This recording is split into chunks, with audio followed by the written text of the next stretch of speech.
Welcome to the program Perspectives. This morning on the program Perspectives, we'll be looking at the police and the people. Now, over the years, the police, as we all know, part of our society and have been part of the system since it all started.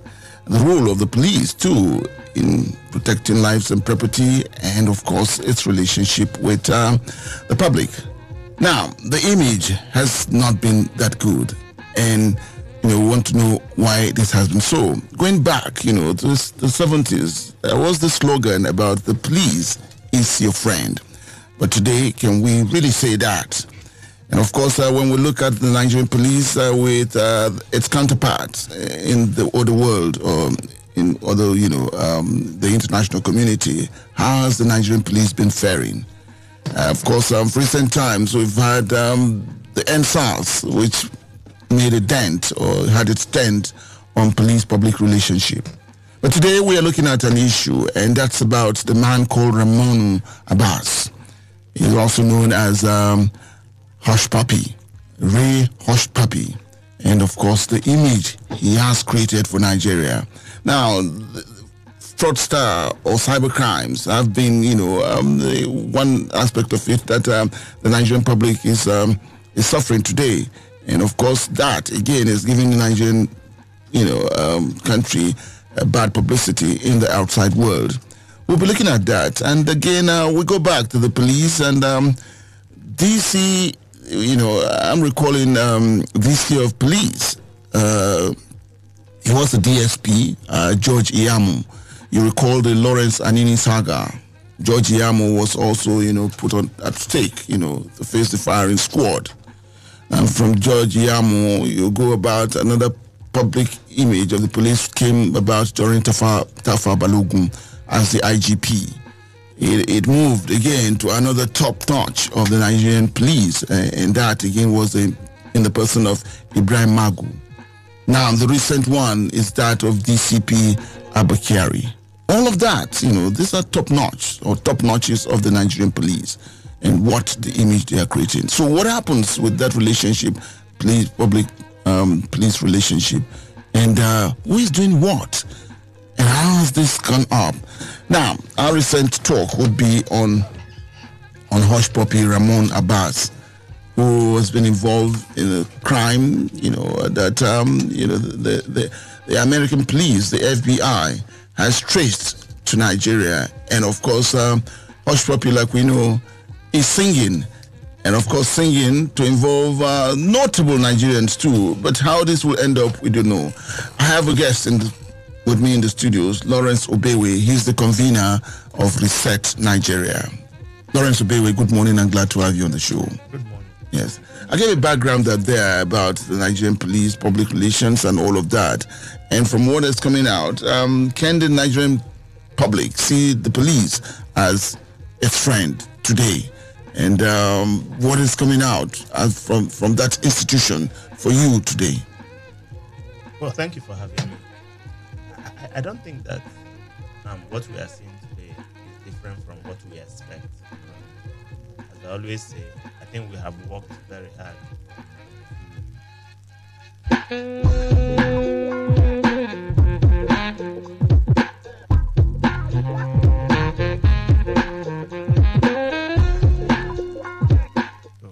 I think that we have worked very hard to be here.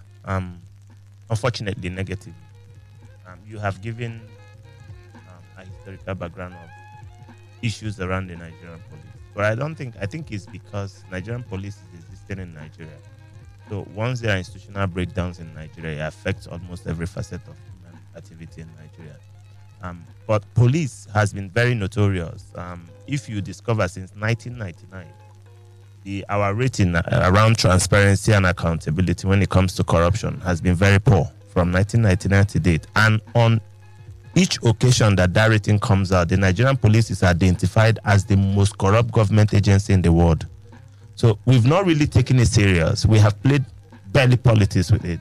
Then if you look at what happened with the NSAS, it was an opportunity for an internal cleansing, to have a mechanism that can internally cleanse the Nigerian police. But both the institution and government in power took that to be an affront on the Nigerian state and dealt with it the way they understand, which is still that brutality that we'll talk about. Police being a friend, I don't know how many people that will have issues in their house, security issues, and call the police. I think people trust even vigilante and neighbors more than the Nigerian police. So it tells you that we are dealing with with an institution that has completely gone out of the confidence of Nigerians. So when you see this kind of thing, you have talked about Anini, you have talked about Magu, you've talked about Balogun, you're talking about Abba Kyari today. Maybe we've not looked deeper. Over the last 3 years, there has been accusations and counter-accusations against Abba Kyari and how he deals with people, kills extrajudiciously, extort money from people.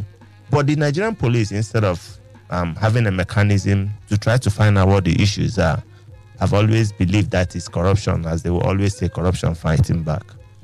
If you look the initial reaction of Abba Kyari, his first and second post, you don't expect that from a police officer, a professionally trained police officer. It was an amateur response. We all know FBI. FBI cannot put their hand on something they are not very sure of. I think initially he thought it was something that could be waved away, but with the weighty evidence before, I don't think that there's any doubt. And you've seen what has happened in the last few days. His ostentatious lifestyle, that of his family, is now coming to bear, giving credence to everything that the FBI has detailed. So we have worked hard. We have really not done anything. The only opportunity that was presented to us to be able to deal with the institution called Nigerian Police, we lost it in October last year when the people came out to actually revolt. If you have followed the judicial panel of inquiry set up by government across states, if you hear the kind of heinous crimes committed by these men that are armed and equipped and paid to protect citizens, then I'm not sure you'll be surprised what is happening. I think Hush Puppy will be on the downside. Abba Kyari will be on the downside. These people have raped Nigerians. Go to Enugu, go to Anambra, go to Abia, especially in southern Nigeria, and see what they have done. They have killed so many people. Some are still being looked for up to today. So they have worked hard to come here. Unfortunately, the image of Nigeria continue to bite the dust. For the people who are growing up, because it's looking very likely that the last incentive for anybody to want to work hard or be sincere in Nigeria is going. There is no. I think it's becoming almost criminal for you to try to be law-abiding or be a patriotic Nigerian, because there is no incentive. We keep talking about what has gone wrong, But have you heard about any incentive or reward for hard work patriotism in Nigeria? So the government cannot say that they are not guilty, because if you are rewarding patriotism, more people will have the zeal to be patriotic. But when you see people with doctorate degrees, honorary doctorate degrees in university, our chieftaincy titles in our communities, our knights in our churches, they are given mostly to criminals who have money, who can buy it. So where is the incentive for the hardworking man? There is none. So we have worked hard to be here. I'm not surprised. Let me also look at it in quotes now. Abba Kyari is labeled or seen as a super cop. Yeah. Now, when you call someone, I mean, in other climes, a super cop would be that cop that would go the extra mile, to find the cause of the crime, face the crime, and get the people flushed out and all of that. But here again, we labeled a man like Abba Kyari as a super cop. Now I'm wondering where that came from. No, going by what is coming out on his person. I don't think he was the first super cop. I think Magu was also a super cop.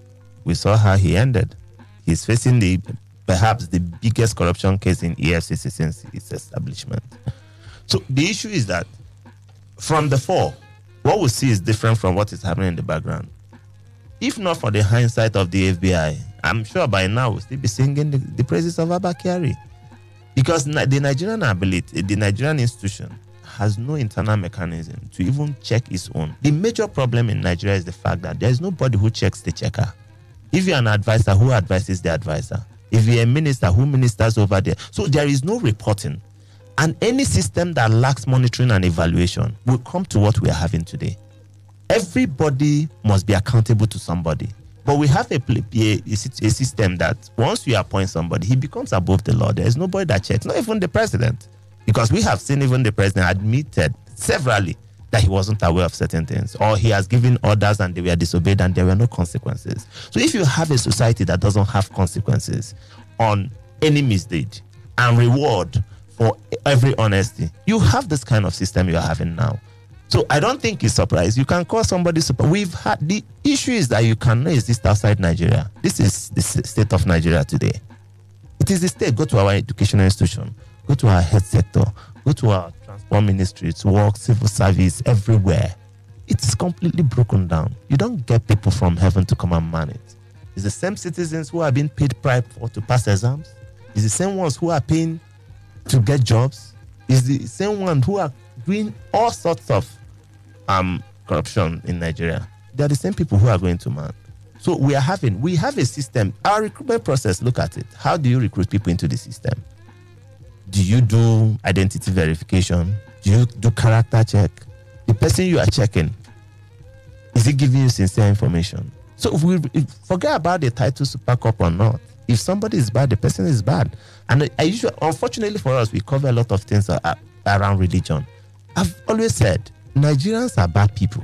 It's not about religion, whether you're a Muslim or a Christian. I don't think there's any of the doctrine that tells you to do what Abba Kyari and hush puppies are doing. So, but you see, you want to put inside religion, you want to put inside ethnic and regions. We've heard Northerners say nothing should happen to Abba Kyari. We've seen Easterners say nothing should happen to Nnamdi Kanu. We've seen Westerners. So, our behaviors indigenous, it looks like. That's what it looks to me. I want to talk about the hush puppy guy, Ramon. Yeah. And the Yoruba people would rather say Ramonu. But again, it's Ramon, Ray Hush Puppy as he goes, with his AKA now. Now look at this man. I want to look at him in the bracket of the youth population. Something is coming out of the person of Ramon and his influence on the youth. And of course, the likes of Abba Kyari, that he's a guy that has ruled with even the high and mighty of the society, whether, occupying positions of leadership and all of that. He has ruled with them. Now, I'm looking at Hush Puppy and, what image it creates for the Nigerian youth. We're talking about people who just say there's another way, that it doesn't have to be school. It doesn't have to be hard work. It's just this way that you can get. And Nigerians craze for money, that money would open all the doors, money would do everything. Now, Hush Puppy and the Nigerian youth, just relate to me how... It's the system. Hush Puppy, Nigerian youths are victims. We have to be clear. Nobody will condone what they are doing, but they are all victims. Let me give you instances. To educate your child in Nigeria, how much do you need? A civil servant goes home with 30,000, but pays school fees of 200,000 in Nigeria for 3 months. So his total salary without eating, without doing transportation, without paying house rent or anything amounts to about 90,000. But he's expected in 3 months, but he's expected to pay 200,000. You must link our behavior to our characters. If the Nigerian state wants to impoverish you, puts pressure, necessary pressure on you, and gives you a responsibility that you are expected to be honest about, how does that relate? Now, we all know that IT is the new oil. What investment has Nigeria made to move our youth to use IT to earn legitimate living for themselves? We've not created employment. I think the most unemployed people are in Nigeria. There is hunger and starvation. There is poverty everywhere. People are boxed to the wall. Their characters are tested. And this is the backlash. So as much as we can vilify hush puppy, vilify all Nigerian youths, call them lazy, the question to ask, where are the opportunities that are available to them? None. And nature abhors a vacuum. You have left them with nothing, they have looked for something for themselves. Well, again, and then they go with another acronym now, the Yahoo boys. Again, you find them, these are young men and women who believe that there's an easy road to making it, in quotes in Nigeria, and making it would talk about, how you spend the money and, the money available to you. But I'm looking at this group, bracket group, who are said to be the engine room of a nation. Now, this engine room of a nation, the fear of tomorrow about holding on to the country and holding on to the position of leadership. My concerns, your concerns. I have no issue with youth. I have issue with the system. Look at what happened in Oba. I don't think any legitimate earning human being can throw money around like that, irrespective of how rich you are. I don't think a Dangote can do that. I don't think the Otedolas can do that. So again, you see these are young Abba Kyari everywhere. So when you have that kind of system, and you saw for more than 1 week, the whole social media, he was trending, the Oba was trending at number one, every social media handle. And people were fantasizing. Everybody wanted to be like the Oba.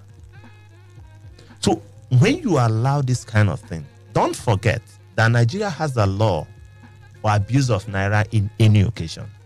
For Abba Kyari, the Super Cup, was there watching. So forget about we lay emphasis as if we've given the youth enough opportunities and they are not utilizing it. We have denied them. Look at leadership. Who are there? I've been told since I was a toddler that I am the future of tomorrow. Am I still the future? So what are the opportunities open to these youths?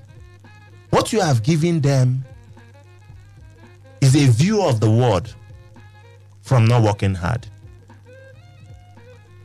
My father was a politician, so I know how poor it is to be a politician. But I'm not sure you can ascribe that to what you see today in Nigeria. Getting into public office is like becoming a billionaire. So these youths and hush puppy are stealing on the internet. Our fathers are stealing from our coffers. They are all thieves. So spare me the youth story. Yes, we are damaging our future. But what is today? It's already damaged. Is there a discussion on how to avert it? Everybody is looking on. Are we helpless? So the question should be for the leadership. What are they doing to prepare the youth of tomorrow?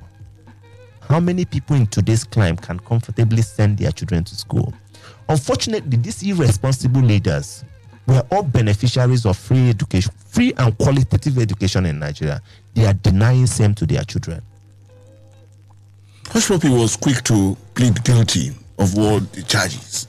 And again, I'm saying that why he took that step, one would have thought that he would have been, deny and, make it difficult a bit to get, on at him. But he was quick to do that. But even in prison, he's a celebrity in Nigeria. People are talking about him. The last 1 week has been about Hush Puppy, a criminal. So the issue is that you have a place where you are short of the justice system. Can you get such in Nigeria? Don't forget, Hush Puppy is not. There is Kashamu Buruji. Yes. A fugitive until he died. He was elected senator in Nigeria. James Ibori of Delta State was a fugitive. He became a governor in Nigeria. So it is not only Abba Kyari. It's a system that rewards criminality. Today you are talking about Abba Kyari. He doesn't need to do much. Nigeria is not going to extradite him. So he just stays here and enjoys his money. The only thing he needs to do, shave anything that takes him abroad, out of the shores of Nigeria. He will just be fine. Tomorrow he might be a senator representing somewhere in Borno State. That is the system in Nigeria. Don't blame the youth. There is no consequences for bad behavior in Nigeria. There is no role model to look up to. So don't blame the justice. Hush Puppy has seen a justice system that has given him all the privileges as well as present every evidence before him. He has nothing to hide. He's pleading. But because he's there, and he will prefer to go to prison in Nigeria than be a free man here. See, the kind of pressure that the youth are given. When I go home, everybody expects that I've been outside my home, that I'm supposed to come with billions. So where am I supposed to get the billions? So there is always an incentive for you. I know in the East, people sell land to send their children abroad, not to go and do anything, to go and do yahoo. Why? Because there's pressure. The government is not taking care of you. The people that you have selected to go and represent you are all doing big boys around, flaunting wealth around you. What do? You look for how to flaunt it back. If we don't kill this system will kill us. There is no two ways about it. We have worked hard to be here. We worked hard to get to this point. If we are fed up with this, we need to work hard back to where we need to be. But we can keep talking. Don't blame the youth. They are victims. The bandits you are talking about Sheikh Gumi came out and said there is security collaboration in the banditry in the north. Did anybody take him serious? Abba Kyari is confirming it. So these are not things that are new. It's the fact that the system believes it's we against you. You tell them the truth, they feel that you're either a politician or you are in opposition against them. They had all the time to use the internal mechanism to sort Abba Kyari out before blowing up in our faces. But now we are becoming a country of international ridicule. Because don't forget, as you said, he's our super cop, like the best policeman in Nigeria, a wanted fugitive, a criminal. So what is that doing to us? Unfortunately, even the federal government has not deemed it fit to release a statement on something that is denting its image. And this is also a government that came for the sole aim of fighting corruption, because I don't know what else they are doing. I'll take on that when we come back from this commercial break. Welcome back. It's the program Perspectives. This morning, we're looking at the police and the people. And of course, we're talking about recent development where we have a super cop who is the eye of the storm, so to say. Now, that's talking about the person of DCP Abba Kyari and his link with the fraudster, internet fraudster, Ramon Abbas, aka Hush Puppy. Now, just before we went on that break, we were talking about the image of Nigeria in the international community. And of course, I'm sure that some of you out there, listeners, would have experienced that when you go out of the shores of Nigeria, the first thing, you even want to hide your identity, or that you call yourself a Nigerian and you get stares, people staring at you, that this person is from that country. So, Lawrence Obewe, the image of Nigeria in the international community. First, we're practicing the democracy. We say we're doing that. And of course, democratic worlds, would recognize countries who are on that path. But for you, the image that Nigeria is carving for itself, which is a unique one, do we ever get, are we walking towards that stage where you may be seeing Nigeria in future as a pariah state? I don't know what you mean about future. I think the future is now. Nigeria is already a pariah state. Just the Hush Puppy case. The US is reviewing its immigration policy, especially when it comes to Nigerians, just for the Hush Puppy. So for those people who are hailing Hush Puppy and all that, just know that you have no chance of going to the US. Because part of what they are doing is that if you apply for visa, they go through all your Facebook posts, all your social media, and see what you have said about anything in Nigeria. So maybe if you have praised Hush Puppy before, that guy is a philanthropist, it means that they look at you to be somebody like Hush Puppy. So it's time for Nigerians to become very careful what they do around their social media pages. So I don't know what you mean by future. I think that Nigeria is already a pariah state. Nigeria is a pariah state. Nigeria is a failed state. So we should be talking about sitting down on the table to look at how to reverse things. I don't think it's going to get worse than this, but I know in Nigeria it will always get worse because we dig deeper. So, and that's why I look up to the government. And you look at the government, you are not seeing anything. Because if a super cop, probably the most popular cop apart from the IG of police, is wanted by a foreign government, not just a foreign government, a US government, not just a US government, California. And up till now, more than 1 week, the government has not deemed it fit to release a statement. I don't know what it tells about the nation. Meanwhile, our president is somewhere gallivanting, whether on health issues or education, even though you don't see any reflection of his travels. So it means that we are not serious with what we are doing as a nation. It means that we are, by our silence, what we are saying is this is the way we behave. And I don't think that you can ascribe that to a democratic nation. I think Nigeria can best be described as a civilian nation, but not a democratic nation. So if we continue like this, I don't know where else we'll end up, but I don't think it's going to get worse for every other person.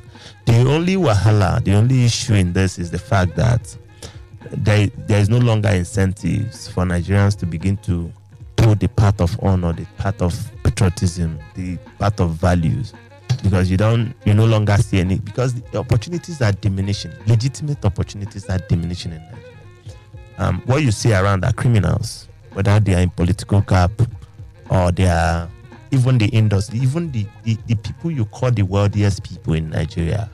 All of them are all milking Nigeria dry. The multinationals, the Dangotes, the Lumelus and all that. They are all beneficiaries of this failed system.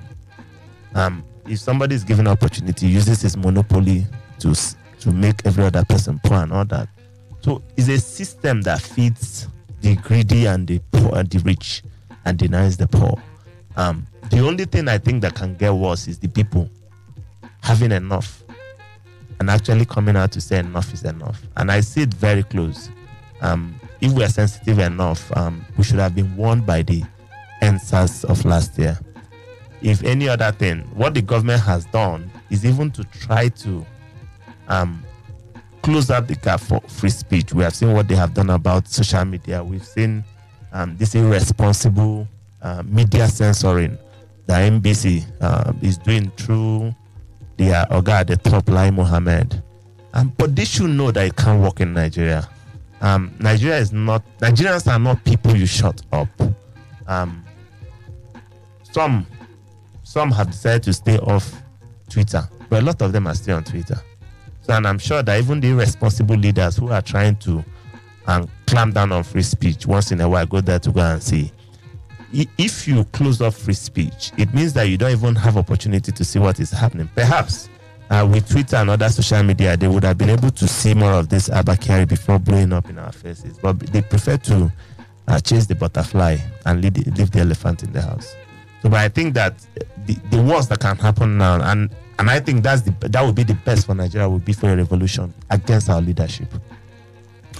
At the advent of this administration, it made promises to Nigeria, even though then... Has it kept any of them? Nigerians rode on the promises made that, yes, here is a change and a change for the better. But we got a change. They never told us whether it was better. They said they were coming for a change. And I think we got the change. The second time they say it was next level. I think over the last 2 years, they've taken our poverty to the really next level. So I don't think that they've not kept their promise. The only problem was that we didn't ask questions enough. Yes, on corruption, it was there that it was going to get rid of corruption. It was a monster that would kill us if we did not try to kill it. But again, here we are too, and responsibility of leadership in all that is happening here. It is with this leadership that some people will say we've not seen the kind of mind-boggling, corruption that is taking place in Nigeria, and why that was allowed is one of the questions on the lips of Nigerians now. Again, I always say that we don't live out of space. We live within a society. Now, has he been able to tame corruption? Yes. Has he institutionalized corruption? Yes. Which is bigger, the one for today? And that's the issue. Except you build back values and patriotism, what you'll be doing is removing the uniform from the old guard and giving the new guard another uniform. If you look at a lot of people who complain on the streets in Nigeria about government, one thing that will strike you very well is that they're only looking for opportunity to get into the same government they're complaining about, to become worse than the people inside. But it is because that's the reflection of the society. Well, we once had values. We once had values, but we lost it. How? I don't know. Do you teach history? Still teach history in your school? So how do you learn about those ones who were patriotic, who had characters? So we have worked hard. That's the simple truth. We are not here by accident. We conspired to make sure that we get here. So if we want to get back, we should say it's enough and begin to retrace our step. If you're going to Sokoto and you're heading to Abuja, at the point you should be able to stop and say, hey, this is not the road to Sokoto. You turn back. But we seem to be going even deeper towards Kogi than going to Sokoto. So any day we get tired, we're going, but I don't think that we're here by accident. Yeah, and retracing steps. Yes. Who just would be the pointer? Who would lead, or how would it happen? Because again, we're talking about a youth that's almost near gone, so to say. A youth. Yes. Yes, because the leadership, the older ones are still there. So that's the issue.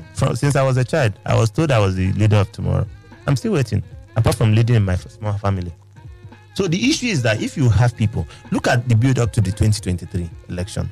Who are the ones there? It's still the old people. The articles gallivanting shamelessly. They want to lead Nigeria at 70-something or 80-something. Meanwhile, there are two practical examples why you must never allow old people get into leadership. President Buhari and Donald Trump of United States. Are we taking them? It's telling you that at that age, that they are mentally unstable. But we are not taking them. So you still see the articles, people want to worship him because he's from PDP, and so what? So what justification will I have to give to my children that I'm going to vote for someone who's almost 80 to be a president in a nation where I am ready to lead? So except we drop certain togas in Nigeria, we'll continue to run this race. It's a rat race. We are not getting out anytime soon. If we cannot look for people who are vibrant, people who can get in tune with today. Look up. I can't imagine. Sometimes you see President Buhari's handle, I got on Twitter, on Facebook, posting something, but he's never seen it before. He doesn't even know what Twitter and Facebook is. But that's where the world is. So if we consistently continue to choose this kind of leadership, we are never going to get. These men are yesterday men.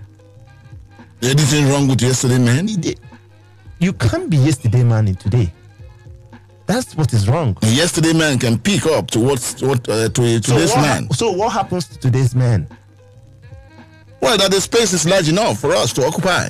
I have known President Buhari since independence. I've known President Obasanjo since independence. I've known Atiku Abubakar since independence. Please remind me again. How old are we as a nation?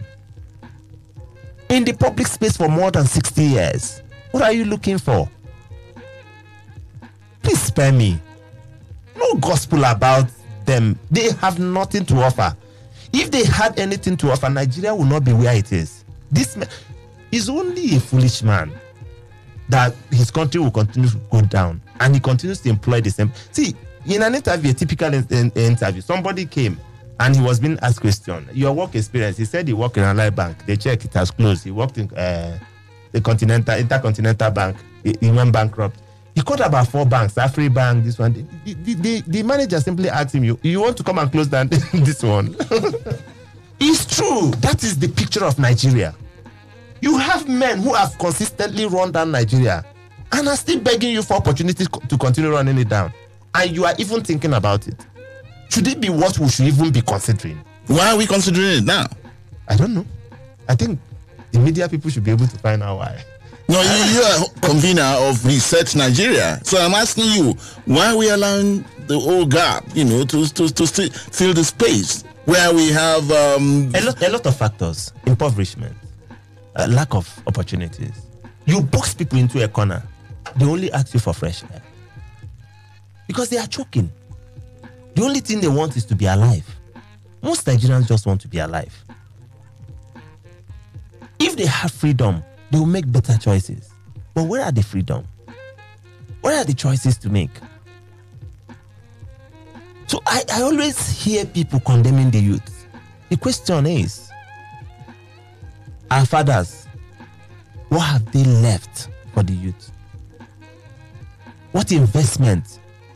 All of them, including President Buhari, who refused to use it. They were all products of free education, free qualitative education, free qualitative healthcare. The train stations were running during their time. Nigeria had an airways that was functional. Since they came on board, where are they? Shamelessly, they talk about Nigerian youth.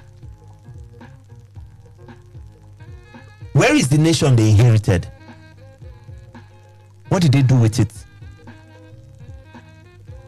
And what are they leaving behind? Better question. We'll take this conversation to the public. Be part of it, and on 081 40,000 989, 081 40,000 989, or 070 87 800 989, 070 87 800 989. Today we're looking at the Nigerian a very good morning and the people. Let's hear you. Hello, good morning. Hello, good morning. Yes. Good morning. Good morning. Lawrence, good morning. Good morning, sir. Kure is the name. Okay, Kure. You see, anytime I had Lawrence on board, honestly, whatever I'm doing, I always stop it till I'm through with you people. He has spoken very well. It's only in Africa, somebody that cannot take you to the next level, you're close to choose him to be leading you. You see, up to tomorrow, some people don't believe that we are still going backward. Some are still clapping hands for this our leaders that are just recycling us.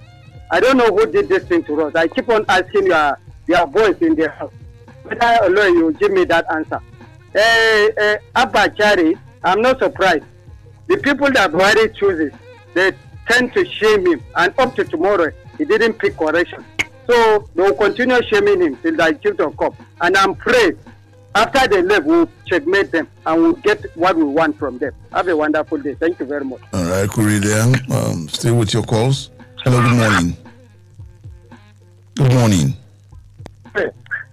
Pius calling from Malali. Okay, Pius from Malali. Good morning to Lawrence. Good morning, sir. What a wonderful submission this morning by Mr. Lawrence. The issue of Abba Kyari. I love him as a policeman in Nigeria, but this one, I cannot do otherwise. He should go and answer his studies in America. If there is anything, he should go in for it. If there is nothing, I'm sure they are not Nigerians. They are going to allow him to come back and continue with his own job. We have seen some high-profile policemen being leveled with what? Corruption, Tafa Balogun, etc. So please, it is not an issue here. We have an image to protect, that is Nigeria. And as he rightly said, our leaders of yesterday, they still want to come and lead us today. What is it that they have forgotten to put right that yesterday, that today they want to come and put it right? And what is it that they have done that will warrant them to continue to lead us today? Analog leader in a digital time, we said no to it. And as Pius has said no to it, like this government, they came on the matter of change, that it was a negative change, corruption negative, economic negative, everything negative. Good morning, Nigerians. Okay, all right. We'll take one more call. Come back to our guest in the studios. Hello, good morning.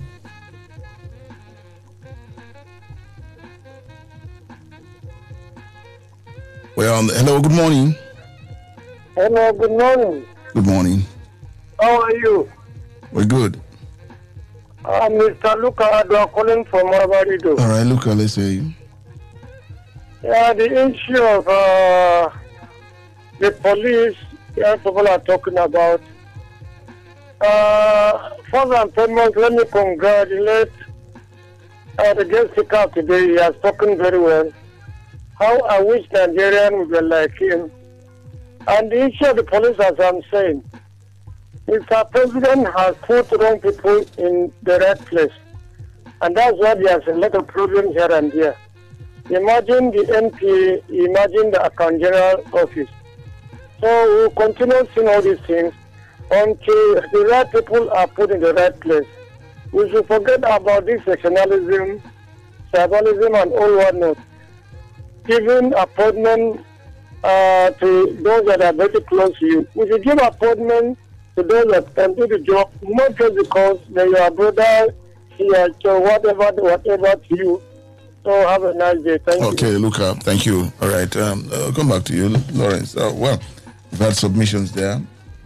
Those, going along with you. But again, can you pick out some things out of these submissions?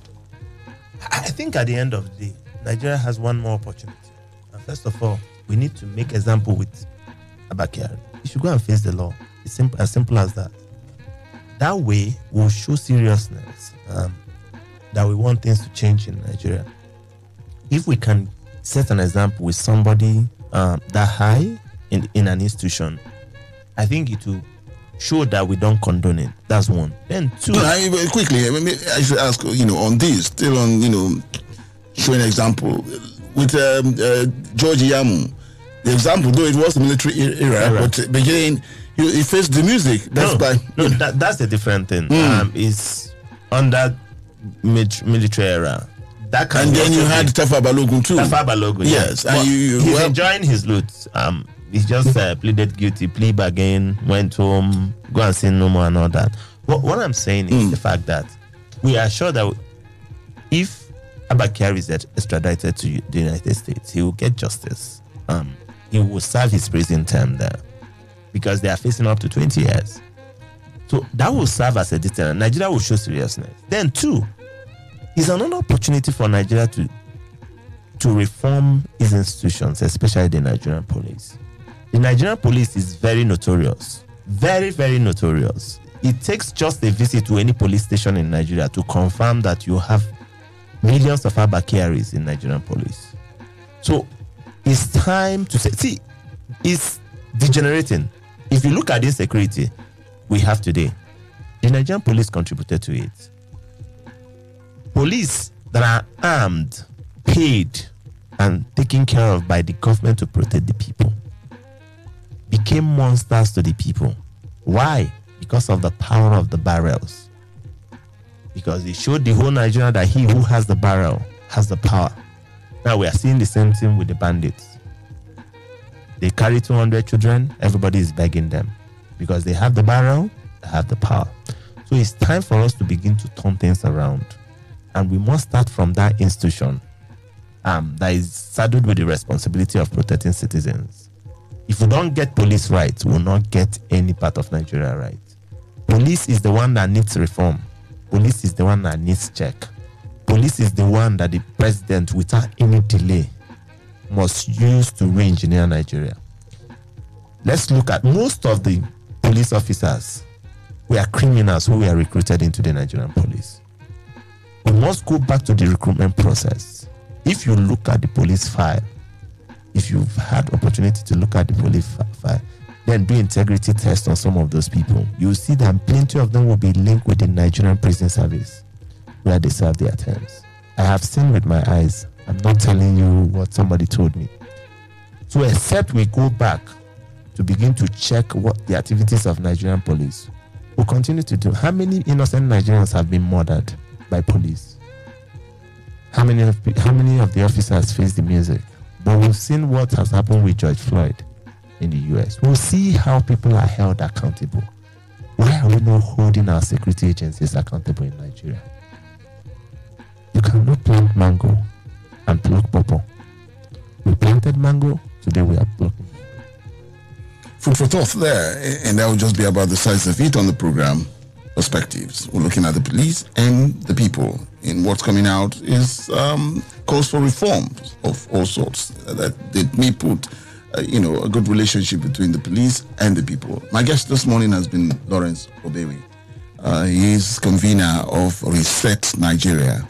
And I'm going with Reset Nigeria that more than any other time, we need to reset Nigeria. Lawrence Obewe, thank you for coming on the program. Thank you. We'll come back with Perspectives tomorrow. And thanks to my colleague for connecting me with the people that's talking about Morpheus Rhymes. And of course, Wisdom putting us in the pictures. Good morning.